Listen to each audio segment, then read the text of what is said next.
Hey everybody, welcome to Always Bored, Never Boring. I've brought forward Monday's video to Sunday because there have been some exciting updates regarding Hasbro's new edition of HeroQuest and the forthcoming Frozen Horror expansion, and I really didn't want to wait another day to bring you the lowdown. On the 7th of July, Zargon tweeted that he had returned from his journey to the north and he was bringing some good news with him.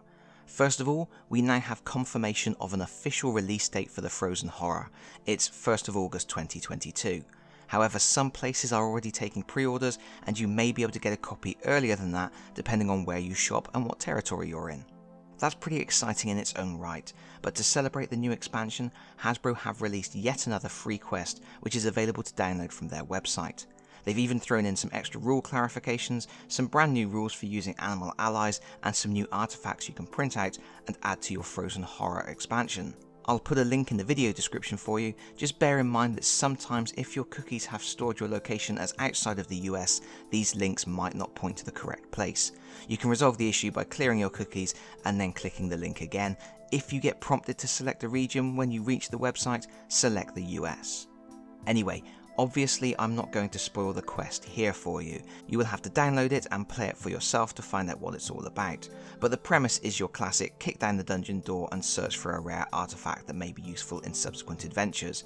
So far, so uninspired. But this quest is actually very interesting for a couple of reasons. First, it's an introduction to the new expansion and makes use of content from that expansion. So this is an expansion for the expansion really, and you will need the Frozen Horror or access to the rules and components from the Frozen Horror to play this quest. For example, the mission uses some of the tile overlays, some of the new ice-bound enemies such as yetis, and some of the special rules like ice tunnels and traps. Second, this is a solo quest. That's not to say it's for one player working against an AI-controlled dungeon. It means one player will be Zargon and a second player will control a single hero braving the dungeons by themselves. This type of solo mission was first seen in the original editions of the Frozen Horror and the Mage in the Mirror expansions, and make for an interesting challenge and an alternative way to play HeroQuest as a two-player experience. Now, when playing the Frozen Horror solo, it was possible in the past to get caught by a Yeti and squeezed to death, as you can only escape the Yeti's embrace if you have an ally to help you. Hasbro have addressed that concern here by stating that Zargon should not use bear hug attacks in solo missions. That sounds fair enough.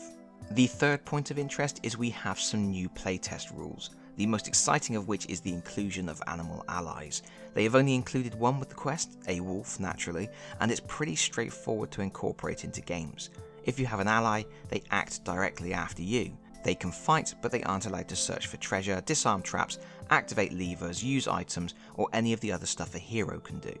If you're interested, the wolf moves 10 spaces, attacks with 3 dice, defends with 2 dice, has 5 body points and 1 mind point, and has a special rule allowing diagonal attacks.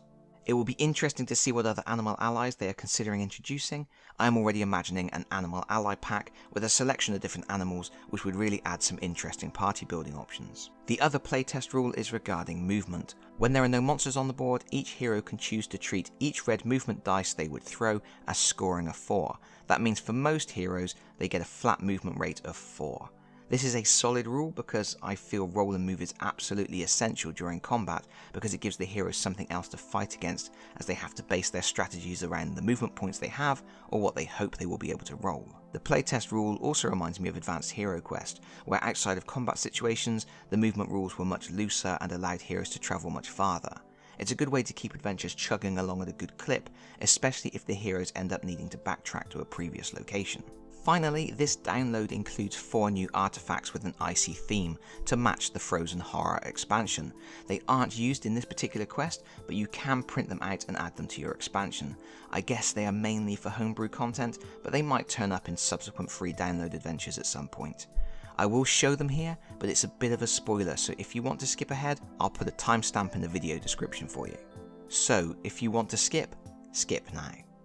And here are the cards. They are mainly variations or upgrades, I guess, on existing items, either from the core game or from other editions of the game. The spear allows diagonal attacks with 2 dice or 3 dice against polar warbears. Cold Iron Plate Mail grants an extra defense dice, and you can't get mugged by the gremlins, but it does impede your movement.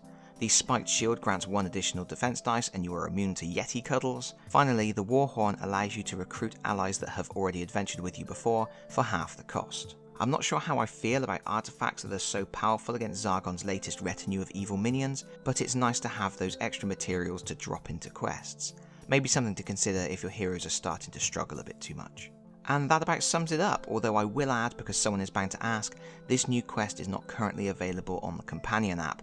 They have added some of the previous online adventures to the app, so I do expect them to add this one eventually, but it hasn't happened yet. If they do add it, I'll post an update here on the channel to let you know.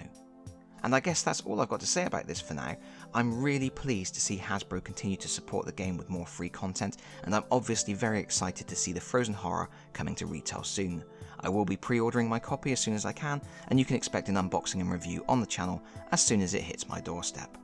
But that's it from me for now. Thank you so much for watching. If you've enjoyed this video, please consider pressing the like button. If you really enjoyed this video, please consider subscribing if you don't already do so, and hopefully I'll see you all again very soon. Bye bye everyone. Bye-bye.